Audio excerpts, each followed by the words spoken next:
welcome back to the Early Weigh-In podcast. We head back to Fight Island this week, over to Abu Dhabi for probably the biggest pay-per-view of the year. This Saturday we got UFC 280 with the UFC's best two divisions belts up for grabs. Main event is probably the most anticipated fights of the year. First time in UFC history we got two guys on 10-fight winning streaks fighting each other. Charles Oliveira, who should probably be defending his belt here against Islam Makhachev. And then we move over to our co-main event where we have a really, really close fight for the bantamweight strap between Aljamain Sterling and TJ Dillashaw. You can't leave out some of the other fights like Petr, Sean O'Malley, and even Beneil, Dariush, and Mateusz, who could arguably both be number one contender fights for Saturday. Before we get started, do us a quick favor, like the video, sub to the channel if you haven't before, and big pay-per-view, man. Hop in the comments, let us know who you guys have in some of these big fights, help us out a ton. Best case scenario, again, last week, we both finished in the green, bunch of finishes, and I got you in the hat again, man. Little streak going. I thought we had some good reads for you to go over. Yeah, man. Like you said, you got a little streak going now, but happy to do it if we're both in the green. We'll take a look at your card first, where your money line wins. Both of them maybe a little sweatier than you'd like, but you ended up profiting even in the straight pick section. You look at the props, not as much of a sweat, especially the Misha Serkinov versus Alonzo Menefield fight. You ended up taking the extra juice going fight doesn't go the distance, only took one. I think you were pretty happy to get that one in. And then looking down right before the fights, we swapped a little intel. You had given me Tyra wins by submission at plus 350. That one hit, an awesome one, and you ended up the night at plus 4 units. Looking over at my card, didn't take any straight picks for the entire card, went pretty prop heavy. The first one, I got burned just like everybody else, but on the over 1.5, I had it under half a round. The Dusko Todorovic versus Jordan Wright fight. I mean, that probably could have been stopped 1,000 times, but didn't happen. It's just one of those things. Moving on, I had a parlay with Joe Anderson Brito and Tatsuro Taira. Hit that for 2 units, and that ended up being one of the better picks of the night. And then my side, as far as the last minute switcheroo, we had the Rodriguez wins by decision at plus money. We both capitalized on that, and I ended up the night plus 2.97 units. Like you said, both in the green for the second week in a row, and looking to keep this ball rolling. In our main event for the lightweight belt, Charles Oliveira takes on Islam Makhachev. I feel like I've heard every take possible for this fight. And honestly, I believe that we nailed it way back in July when we first made our bet on the main event, thinking that we'd get the line value, when truthfully we probably just should have waited, as it hasn't changed much since getting released. I kind of liken this matchup to the great fight that never happened between Tony Ferguson and Khabib Nurmagomedov. Similar style, similar betting odds, and in hindsight will probably be one of the easier picks we've ever made. Charles is riding a commemorable 11-fight win streak, and up until his last 3, I wasn't as impressed as the masses were. I don't want to go through the list or anything, but there's a lot of gatekeepers and the level of competition, it doesn't fluctuate much. He's really relied on being the aggressor in this run and breaking his opponents early and often. In this fight, I think it's going to be extremely difficult to push the pace on someone like Islam, who's looking for minor slip-ups just to get this fight to the mat. Once this fight does hit the ground, I wish I could say Charles has slick enough jiu-jitsu to make it interesting off his back. I just don't believe that. I don't believe it. I think it would go the same way I saw the Khabib Ferguson fight going. Islam literally could not care less about making this fight exciting, and 100% of the time he's only focused on winning. I could easily see Islam taking down Charles, who's being a little too aggressive in his striking early and overextending, and just looking to control him for the remainder of that round with the knowledge, knowing that that's only going to become easier as the fight goes longer. He said it in the latest embedded, I want to take him down, hold him there, make him tired, and finish him there, inshallah. And I do think that that's exactly what happens. In the past few fights, Charles has kind of developed this method where he'll fall on his back when he gets rocked and kind of fight the guys to the ground. I don't think that's an option here with Islam. And any time that he does let Islam get on top of him, you can go ahead and count that round out. It's possible that I lay a first-round KO, a Charles Oliveira by first-round KO as just a small hedge. It's sitting at plus 1,600. And I do think that it's kind of his only path to victory if he can keep it on the feet and get a knockout, but it's going to get much more difficult as the fight progresses. I think Islam's got this pretty easy. Yeah, man, as somebody who wasn't really excited for Islam to climb the ranks and grab the belt, I'm pumped for this fight on Saturday. Because we're making money. Because we're making money. And, Charles, 11-fight win streak, Islam at 10 now, and people tend to think that maybe Charles's jiu-jitsu is the one thing that can give this Russian wrestling style, some trouble. But, I'm not a firm believer in that, But you do look at Charles, it's a clear competition edge. You're talking about someone who just finished, Chandler, Poirier, Gaethje, all inside the distance.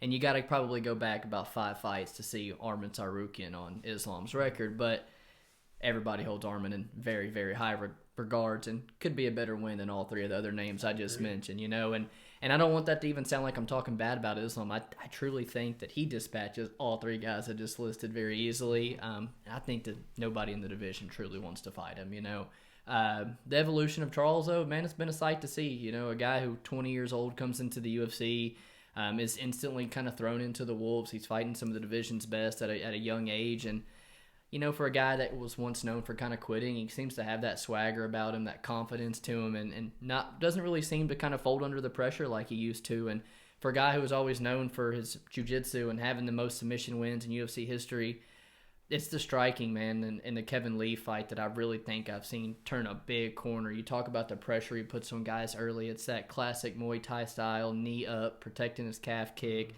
Gets in your face with the teep kicks of his own. He'll grab the clinch and really work the body with the knees to the body.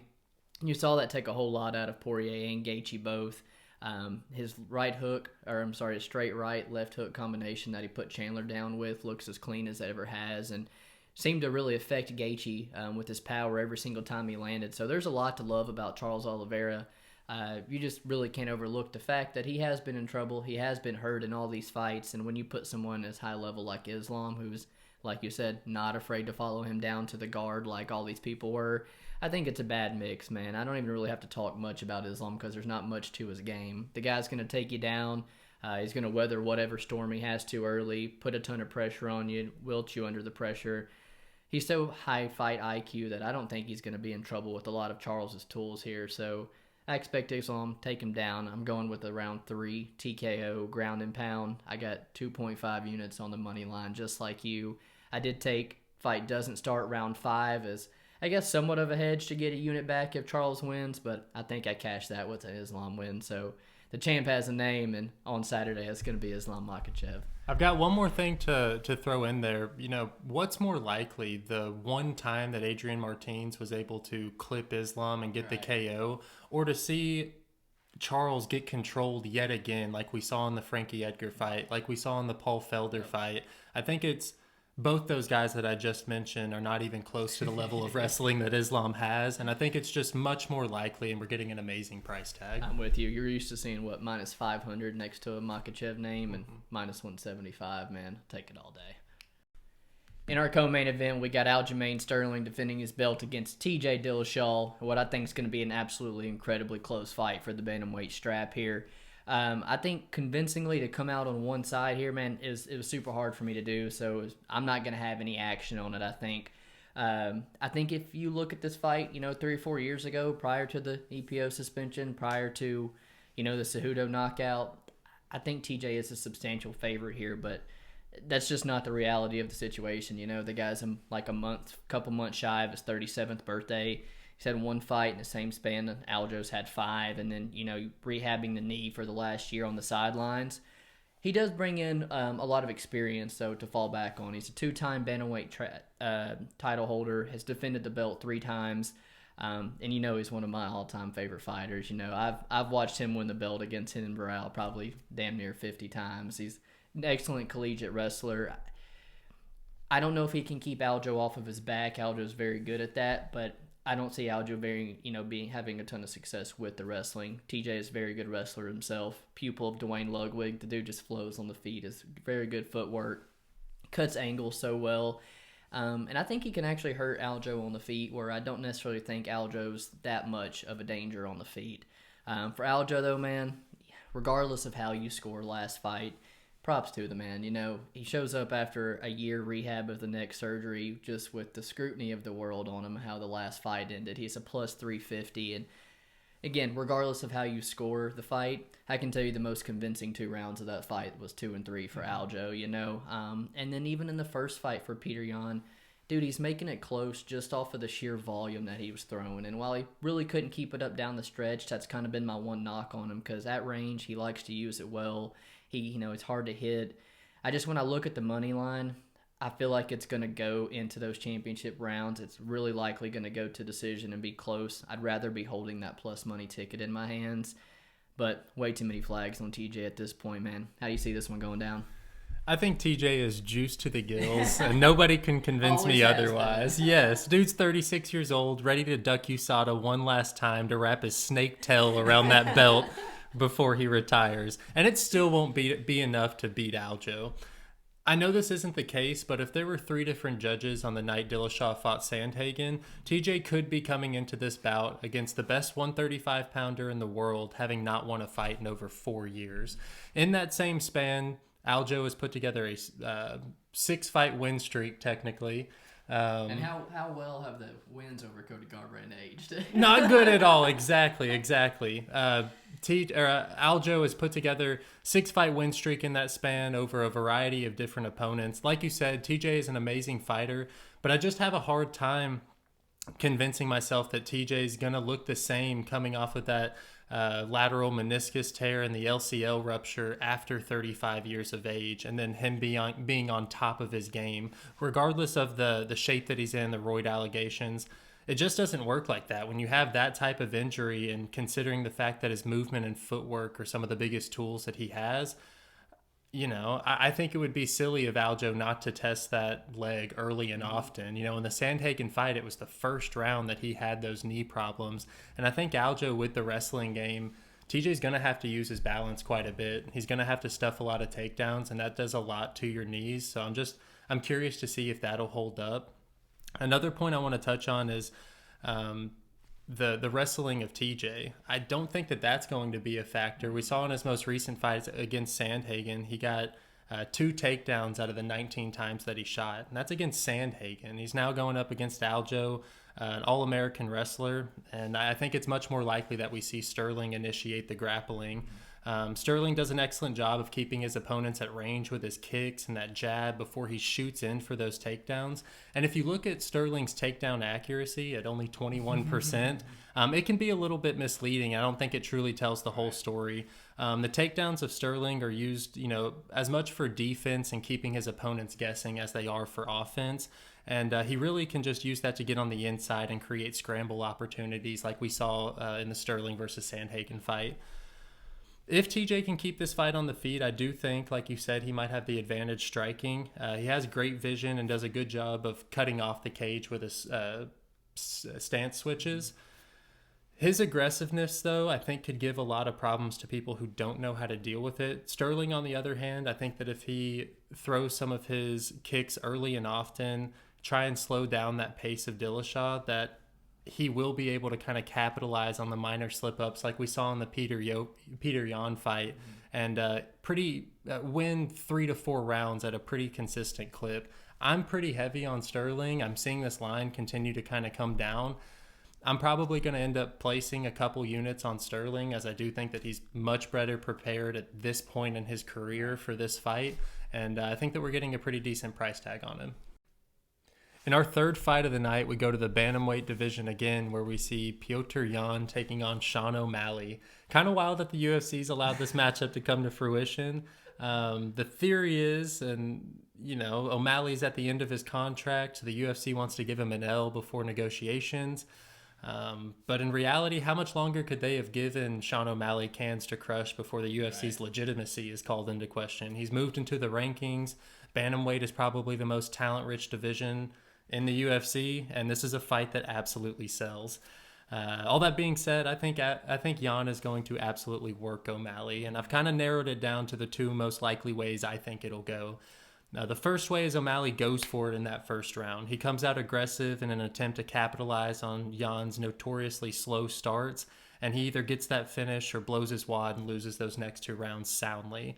The second way is O'Malley tries to play the striking game with, in my opinion, the best striker in the game with Jan, and it'll make the fight a little bit more difficult to score. But again, it would result in Jan winning 2, if not all of the rounds, with just slightly cleaner techniques, especially once he's found the timing of Sean after kind of downloading that information in round 1.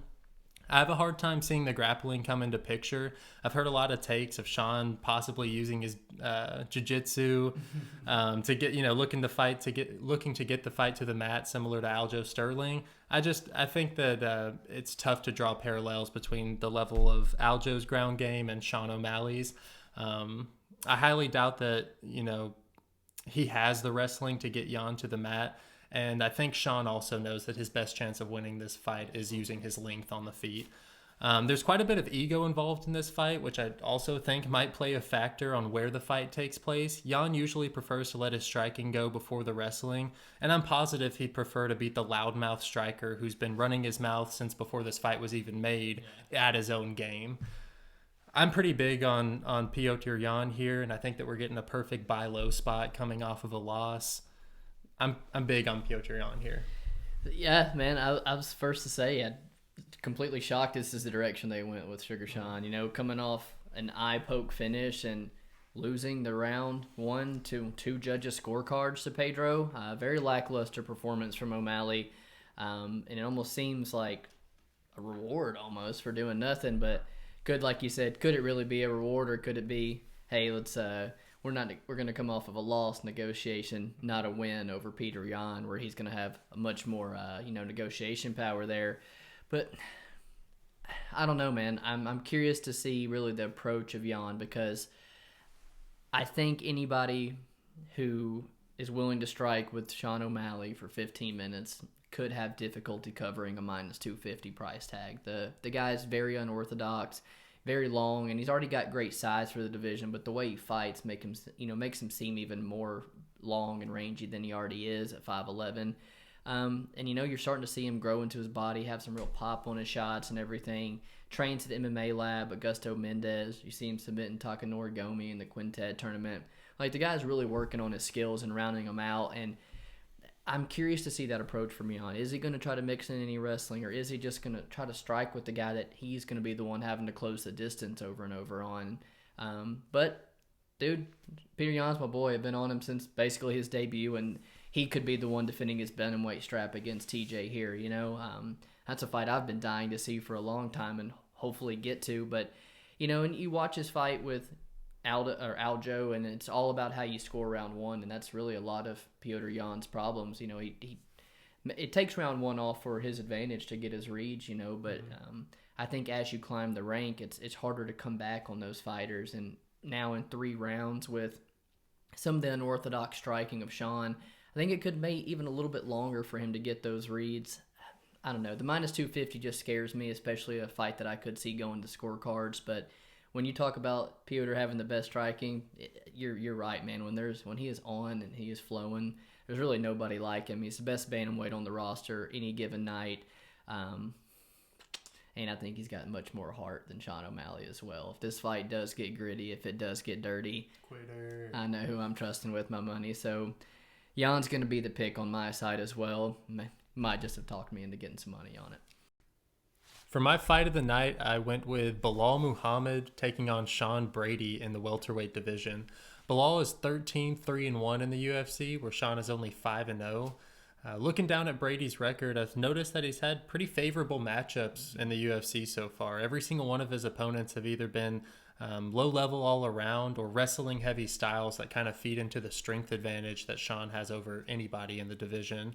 I believe that Belal will be the first true fighter with a complete game that Brady has faced. Belal has an incredible takedown defense at 91% and a willingness to box for 3 rounds, where I think he knows his best chances of winning are. I've never been a huge fan of Belal throughout his tenure in the UFC, but I will admit he's an excellent fighter. Usually at only 5'10", that's one of the factors that work against him, but in this fight I actually think it'll be to his benefit in a matchup where the guy he's going up against is trying to get the fight to the mat. Brady, he has a good double jab right hand that he uses a lot, but he has a tendency to keep his back against the cage when striking on the outside. And I just see Belal using that volume edge he has, the aggression that he has to keep him on that back foot and really see the takedowns that Brady's going to need to get before they actually happen. He's gonna be able to stuff those relatively easy. I take a look down at Brady's fights throughout some of the fights throughout his career. The Ishmael fight, the shot attempts that Brady took in the first round were easily stuffed. It was only when Ishmael started throwing flying knee attacks and lazy high kicks that Brady was able to capitalize by getting it to the ground, and then Ishmael not being able to get the fight back up to the mat. Same thing kind of went for when Jake Matthews and Sean Brady fought. Jake stuck him in the first round, dropped him, and then, rushed him, wound up on his back, wound up on the mat, and then on the back for the rest of the round. And then by the third round, Matthews was so scared to go to the ground. All it took was Brady to start making feints before Jake was on his knees. We'll talk about the Chiesa fight just to round it out. I do think first round, it was Brady catching another lazy kick from Chiesa. By the third round, Chiesa had made him work enough that Chiesa started to look like Wonder Boy on the feet, was hip tossing him, mounted him. Brady was so tired. And I just think that Belal is going to be one of these fighters that is not going to allow those slip-ups that Brady's been able to capitalize on in his last few fights. For as much shit as I give Belal for being a boring fighter, he's so defensively sound, and I think that his defensive wrestling along with his fight IQ, he's not going to make that mistake of rushing in. So seeing Belal having, the experience edge, I think that he's going to be happy to stick behind a jab, stay ready for those takedowns for the course of 15 minutes, and pull out a win relatively easy here. I like him as actually the favorite, although we're seeing him at dog odds, and I'll end up talking about him a little more throughout the night. I think it's an excellent fight to pick. I think it's right up there with our co-main as one of the more competitive fights that are on the card. Guys are so stylistically the same as how they like their offense to happen. Reminds me a lot of the Maximov and Malkoun fight that you picked last week. Brady kind of got this shot by calling out Belal for getting to fight up in the rankings his last 5 fights. So now Belal giving somebody like Sean Brady a chance to crack the top of the division here. And I texted you earlier in the week about it. Originally, I did think I'd probably be on the Brady side, the younger prospect who is stronger in the fucking brick shit house, and is this a better submission artist of the two, trains out of a gym that's having a ton of success right now. But after running Tate back, man, I'm on the Belal side as well. And this is the prelim liner in Abu Dhabi as well, let that factor in a little bit if this is close, but put that all aside as well. Belal's the Alexa Grasso and male version for me, the guy I never thought would reach the top of the division, a guy that I kind of used to shit on a little bit, but dude, they're a grinder inside and outside the cage, and I think I've seen Belal improve every single time we've seen him in the cage, where he's not gifted athletically, he makes up for in fight IQ, He's not going to go out there and shut your lights out every fight. He's not taking you down and running you through the ringer of submission attempts on the ground. But what he does, man, is he keeps himself out of danger. He puts a very detailed game plan together, and the guy sticks to it. And that's what you really like back in, a fighter, especially at plus money. Incredible gas tank. I know he's going to fight for my money. You talked about his 90%, 91% takedown defense. How about the fact he's been with Khabib and Islam this entire camp, already out in Abu Dhabi like 2 months ago with him. I know Felder talks about the grip strength, the submission squeeze of Sean Brady, but I think it takes a whole lot more to beat Belal. You got to hurt this guy on the feet. You got to put him away to deter that forward pressure, and I do not see that coming back, from Sean Brady. So 16 of 21 wins from Belal. It does want you to chase that decision prop, which BetOnline had at plus 195, but it's hard to get picky with the money line when it's already plus money, man. I'm going to side with Belal, too. For my fight of the night, I'm going to go with Beneil Dariush, taking on Mateusz Gamrot. Quite a bit of a career turnaround for old Benny. It doesn't really seem like too long ago, like 2017, 2018, that he was out there, getting slept very, very bad by both Barboza and Alexander Hernandez. And, you even talk about the in-between fight with Evan Dunham where he 10-8s him in round 1 and then lets Evan Dunham come back and win the next 2 rounds. But look at him now, 7-fight win streak, I think number 5 in what could arguably be the most stacked division on the roster. But to me, Beneil's looked as sort of the weak link of the top 5 of the division of some sort, and it's kind of due to the win streak that's got him there. You've got a 38-year-old Scott Holtzman, a 37-year-old Carlos Diego Ferreira, and a 38-year-old Tony who was already 2 losses into, Ferguson or into Oliveira and Gaethje. He kind of already knew what Tony was at that point, but it does take some skill to get to the top of this division. The dude is a killer. Hard to sleep on him. He's willing to bite down on the mouthpiece, make it dirty when needed. He's got an excellent black belt, trains out of King's MMA, but dude's coming off a bad ankle break, and I don't think he's ever fought the kind of style that Gamrot's going to be bringing here. Maybe you got to go all the way back to his loss with Michael Chiesa before you find someone that's willing, that has the jiu-jitsu to match him for one, but also the willingness to just shoot those takedowns against him.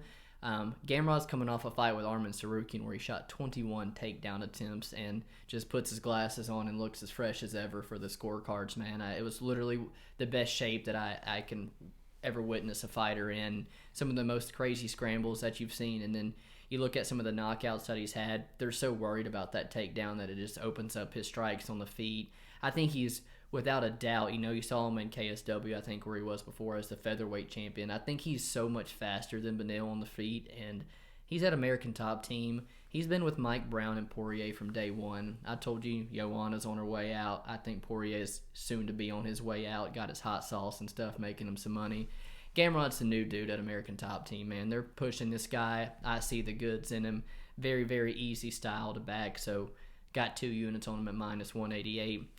Think I got a winner?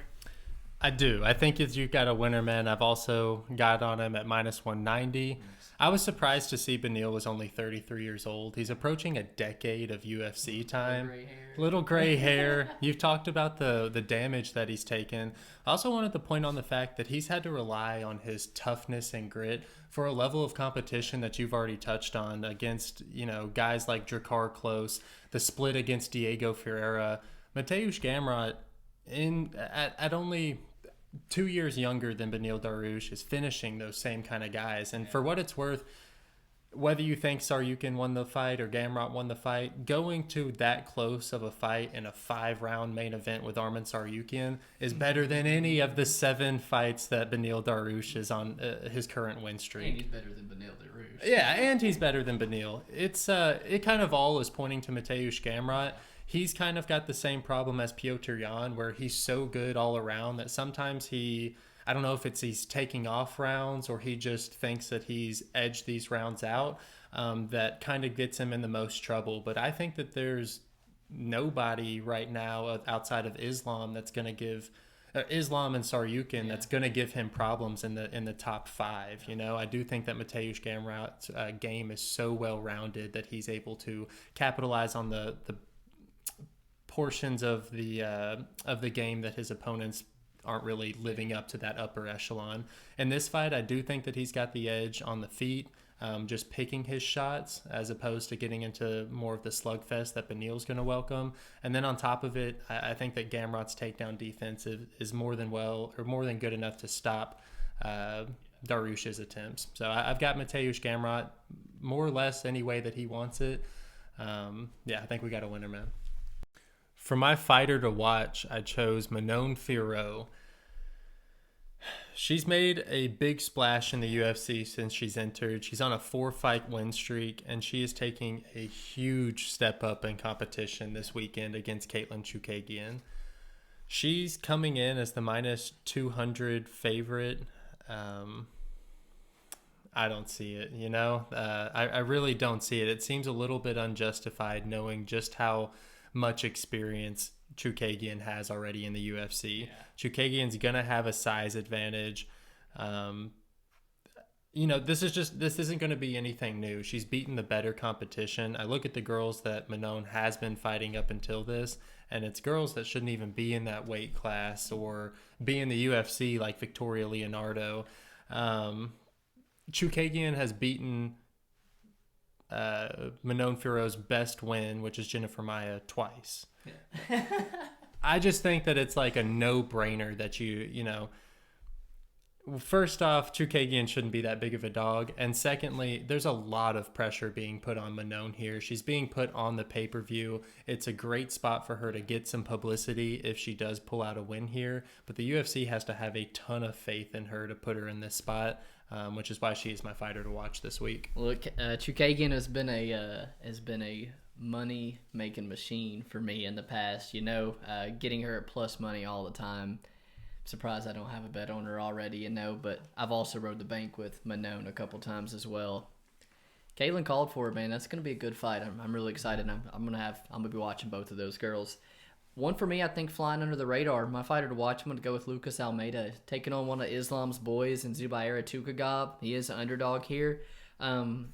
He is been to the scorecards one time in his entire career. It was on the Contender Series and the loss to Daniel Zellhuber, which doesn't really look to age well after Zellhuber's debut performance, but that fight was a very, very good fight, man. And Almeida, the guy just knows how to fight one way, and it's balls to the wall, and I think he's a very fun fighter to watch when I watch back his tape.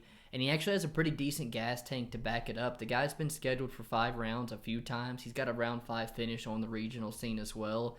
And I think early on, he's gonna be a handful for Zuba to try to get a read on. He throws unorthodox strikes with a lot of power. He sets a high pace, and I think he's gonna be willing to try to put Zuba on the back foot to see some of those takedowns coming. He's not shy to try to lock up a quick submission either. And I'm just thinking that maybe those camps for 5 rounds, that maybe Zuba does have success round 1 and 2, but he has to work hard for those for those takedowns. I've seen it time and time again where his fights end up being splits because he just doesn't do enough on the ground, and when he's on the feet, he tends to lose a lot of those minutes. So I think I like the cardio a little bit better of Almeida. I like maybe the round 3 prop for Almeida to come back. The dude's got killer instinct. He knows how to fight just one way, and that's to get a finish. I think this is a underrated fight on the card, and I think Almeida's a guy we should keep our eyes on. For my underdog of the card, I've talked about him a little bit already, but I'll be taking Belal Muhammad. I ended up getting him at plus 125 a little earlier in the week. And just a quick breakdown of why. I think Sean Brady's going to have to show me a wrinkle in his game that I've never seen before in order to get a win here over Belal. Because Brady is undefeated, I don't think that he's been forced to make those changes that he's going to need to get to the next level. He's still under 30 years old, and now he's facing somebody in Belal who's 5 years older with more fights in the UFC than Brady has had in his entire career. He's the first true fighter that has a full, well-rounded game. Belal doesn't have to rely on just his wrestling or just his striking, and I think that it'll be Belal who determines where the fight takes place. There's plenty of reasons for me to take this shot on Belal, and that's why he's my underdog of the week. Man, I think you got the best underdog on the card, honestly, and I'm going to be having some action on him as well. I struggled to confidently pick another underdog that I saw I can make real conviction for that they're going to win. So I went with one that I really think has some value on the money line side. Makhmud Muradov, man, we're used to getting this guy like a minus 450, a minus 600, and now he opens up as a 2-1 dog to Caio Braujo here. And you take away his fight with GM3 or how about you give him the finish in round 1 when he's hurt GM3 really bad? And he doesn't come in this big of an underdog here. What the bookies see to me is a big favorite that cost him a whole lot of money last time after gassing bad. And then what kind of seems to be like a UFC prospect they really like, a guy they've put on the Contender Series twice, and then a guy they've put in back-to-back co-main events, I just think skill for skill, they match up pretty closely. Muradov is a very, very talented striker, and I don't think Kyle's going to have the same success with that hands-down karate approach. And I don't know if he's going to find the same success with his grappling as he did against Omar Gadzhiev, who's dropping down to 170 here and was like 5'10", not 6'1", like they had him listed, And then a 6-1 kickboxer in Petrosian. And you got to look at GM3 as well. That's a guy who's constantly known for upsets and, most submissions in the middleweight history, So I've seen GM3 come through in those plus 300 time and time again. So it's not enough for me to write Muradov off here. But I do struggle to see who I think has some more potential here because I think Kyle actually probably does have the higher ceiling and could go further. But in this matchup, I think it should be a little bit closer to a pick 'em of a fight. Mirdal's become a public underdog, which I don't like having action on necessarily, but he is going to be where I see some value at an underdog price tag for 280. For my prop to watch, I'm taking a little bit of a long shot. I'm going with Caio Borralho by submission. Okay. I think that Caio Borralho is a much better grappler than GM3, and I know that that's a pretty hot take, but I think that if they were in a pure grappling match, Caio would beat GM3. I think as far as the matchup between Caio and Makhmud Muradov here, I think it's very similar to Caio and Armen Petrosyan. With Makhmud Muradov, I think that he's a pretty one-dimensional fighter. Caio is going to be able to hang with him on the feet, although that's not his best path to victory. When he does get the fight to the ground, and I do believe that he will, I think that he'll submit him much faster than GM3. And to get a price tag like plus 550 on what I see would be the best path to victory for Caio to take, I think it's pretty ridiculous. So I'm taking Caio by submission plus 550 as my prop to watch. His advantages are on the mat. His last 4 fights are him taking guys down real quick. So hey, plus 350 is a great 550. Great price tag or where you think his success could lie. Prop for me, Muhammad Makhachev inside the distance, minus 175. You're getting a minus 1,000 as a minus 175 inside the distance. I think that's a gift in itself before even looking at this matchup. I almost made this my best bet, honestly. I'm so confident in it. You can very much see what the UFC is trying to do here. You got Makhachev, who was one of their favorite prospects. They put on both London cards so far this year, and now he's fighting in front of his Muslim following in Abu Dhabi. And they give him Malcolm fucking Gordon, man. The guy whose glaring durability issues on the feet and on the mat. And Makhachev is, despite being 22 years old, he's got the goods. You build this guy up the right way, the sky has the limit for him, and he loves the spotlight. He enjoys it. Doesn't seem to really be, fazed by it. And so much experience on the amateur scene for a young age. The guy can strike. The guy can grapple. I really think he can dispose of Malcolm Gordon however he wants to, and I will argue with you night and day that this is a step down from Cody Durden and Charles Johnson both. I'm really expecting to cash this ticket in round 1, no later than round 2, but the under 1.5 is a little bit better price tag at minus 105, but I did just get burnt on an under 1.5 in a Jordan Wright fight. So, and then you doesn't start round 3, minus 124. You get 2 full rounds from Makhachev there and both sides, but ultimately I took the bet online when it first came out because I thought it would see some action. I think Makhachev makes quick work of this dude on Saturday.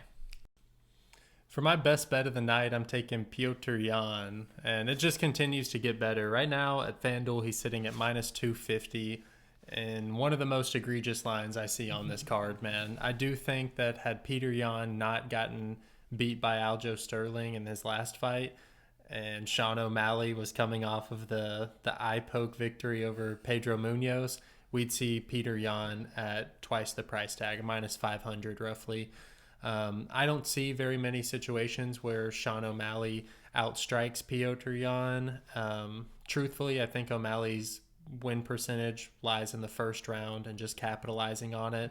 And even with that being said, it's not like Yan has shown me any issues to worry about his chin or defense when striking in general. I think that this is a great spot for Petr Yan, and to get him at minus 250, he was just to put it into perspective, he was a higher favorite against Aljo in his last fight. And although those odds might not have been correct, it's still just kind of crazy to think that Sean O'Malley's going to go from, Thomas Almeida to Moutinho to beating somebody like Petr Yan, who I think we both regard as possibly the best all-around pound for pound fighter in the world right now. Minus 250 is a steal. That's my best bet. I dig it, man. Best bet for me, Carol Hosa, similar price tag. I got her minus 225. I faded the old age successfully a couple weeks ago, and it's an angle that I really like to look at when guys or girls are just kind of in like a changing of the guard situation where they're just at 2 different points in their careers, and I think that's in full effect here again where we see Carol Rosa take on Lena Landsberg. The minus 225, it is gone. I laid 2.25 units to get 1 unit back, but I think even at her current price tag, you're looking at a good parlay piece, man. Rosa's 13 years younger. And I think it largely does play out on the feet. But if this fight hits the mat, it's 100% in the favor of Rosa, who was out there taking down Sarah McMahon and stuff in round 3. It was, showing me she can mix up her game and take girls down. Landsberg's sporting like a 42% takedown defense, not impressive. And the Rosa holds just such a clear advantage on the feet. I think it's a really easy win. Lena Landsberg, no head movement, relies on her toughness to just really come forward, and to have a negative striking differential against a girl who also doubles you up in volume, it's not a really good mix, man. You got Rosa, who lands over 6 strikes per minute. She's surpassed 100 multiple times in her wins. And then when you need her to be a wrestler against Jocelyn Edwards, she can go out there and land 4 takedowns and rack up 11 minutes of control time and show me a smart game plan. It's a women's fight. It probably goes to decision, but I'm also not counting out the 40-year-old Lena Landsberg just taking too much and curling up, having too much. She's had 1 fight in 3 years, and I got a ton of closing line value as she's minus 330 now, but I got a feeling first fight of the night, Karol Rosa could look like one of the easiest bets on the whole card. Starting off our quick pick section of the night, we go to the women's bantamweight division, where we have Lena Landsberg taking on Karol Rosa. I feel like I have the same idea as you do with this fight. Karol Rosa seems like a pretty good pick here. Yeah, Karol Rosa, best bet, no shocker who I'm picking there. Flyweights, getting Makhachev started early, man, taking on Malcolm Gordon. Wonder who I have there. Makhachev inside the distance, man. I think that's a great bet. Yeah, Makhachev's my boy. I like Makhachev there as well. Moving on to middleweight, we see Armen Petrosyan versus AJ Dobson. We didn't get to touch on this fight any, but I actually think Petrosyan's going to dust him. I'm kind of looking for some Petrosyan inside the distance props, specifically by TKO. I think he's getting this one done. It's definitely one of the lower level fights, throughout the card, but dude, I think I'm with you. I think Armen Petrosyan might get the TKO as well. Abubakar Nurmagomedov taking on Omar Gadzhiev. I think I did it good on that one. Yeah. Man, 2 Russian grapplers. Omar Gadzhiev a bit more of a striker, to him, and he's coming down from 185. I don't really like Abubakar, either. So maybe Omar's live as a dog. I'll take that. I've been looking to play Omar or Gadzhiev all week. I don't know. I can't find myself to pull the trigger. I think that there's just a lot more spots on the card that appeal, but I'm with you. I think Omar Gadzhiev's the side here. Moving on, we go to the featherweight division, where we see Zubair Tukhugov versus Lucas Almeida. I personally think Almeida's biting off a little bit too much right here. Zubair Tukhugov, I think he'll get it done kind of easy on Saturday. Yeah, I could 100% see that. While I talked about him as my fighter to watch, this is a style that he's never really had in front of him, and I'd like Zubair to probably take this one too. Volkan Ozdemir taking on Nikita Krylov at 205. Another fight kind of flying under the radar, that we haven't talked about. Volkan is so one-punch reliant and hasn't found that punch in 5 fights, 5 years, man, where Nikita seems like he's just kind of mixing things together real well, man, fighting competitively with Magomed Ankalaev, winning a round off of him. I'm going to go Nikita Krylov, but I don't really think he should be minus 170. After falling into Paul Craig's guard, I'm out on Nikita Krylov, dude. Especially with juice. For sure. I think Volkan's the side here. I capped him as the favorite, not by much, and it's going to be tough for me to actually lay the units on him, but I got Volkan here. Moving on to the middleweight division, Makhmud Muradov versus Caio Borralho. Caio close to being my best bet of the week. I think Caio's got this one. I've laid a little bit of juice on him, so I've got Caio. It's closer than the line indicates, but if you ask me where the clearest advantage lies, it could be potentially with Caio taking this guy down. So I don't hate a pick on Caio Borralho. Probably ultimately going to be who I side with too. Belal Muhammad, Sean Brady, man, we talked about him enough. Belal Muhammad wins here. Yeah, I've got Belal as well. Moving on to the flyweight division, Caitlin Chookagian versus Manon Fiorot. I'll go with Chook, for sure. I'll go with Chook. I think that Manon has to prove a lot in this fight. And to get the price tag that we're getting on Chookagian, it's not just that I think it's an amazing price tag, but I also think that she wins this fight, and what I see it as a coin flip. Good luck outstriking Caitlin Chookagian for 15 minutes and it not being fucking close. Right. I'll take the plus 180, Caitlin Chukagian as well. She's been a money train for me, man. Moving on to the real meat of this pay-per-view, Beneil Dariush taking on Mateusz Gamrot at 155. Mateusz Gamrot, think the dude has everything in the making to seriously be a champion one day. I like Mateusz Gamrot here. Yeah, I can't find where Beneil's going to beat him. Right. So I have to pick Mateusz Gamrot, probably by a not so great decision, you know. Moving on to the co-main, Petr Yan versus Sean O'Malley, maybe the people's main event. I'm going with Petr Yan. I think he makes this look kind of easy, and I think he's doing the UFC a favor. I might just be overthinking a little bit here with O'Malley. You know, not that I think he stands a serious chance of winning, but that he could cover that price tag if this is a striking battle for 15 minutes. But yeah, man, Petr Yan is easily the best bantamweight on any given night. So minus 250 could be a steal, and he'll be my pick as well. Co-main event, Aljamain Sterling, TJ Dillashaw. I don't want to pick against my boy, man, but he's just got so many red flags at 37 years old, and yeah, Aljamain Sterling could probably win a decision here. I feel good about Aljo. I think we're getting another kind of buy low spot. I'm big on Aljo here. Moving on to the main event, Charlie Oliveira taking on Islam Makhachev. Let's go. Makhachev is the side. I think that we nailed it back in July. Yeah, man, we got on him early. Father's plan, man. Khabib retires, in comes Islam, and I think he wins this belt, and good luck to a lot of people. You know, this new wave of lightweights coming in are incredible, but man, good luck beating Islam. I think this guy could hold the belt for a long time. Finishes up, man, UFC 280, 13 fights. Prelims at 9 a.m., I think, Eastern or Central. You'd have to kind of check that out. I think pay-per-view at 1, same thing, Eastern or Central. You have to check that out. But regardless, I do love some early fights on a Saturday here at Fight Island. Hopefully there's no fiascos making weight and stuff tomorrow or 2 days, whatever it is that they are hopping on the scales over in Abu Dhabi.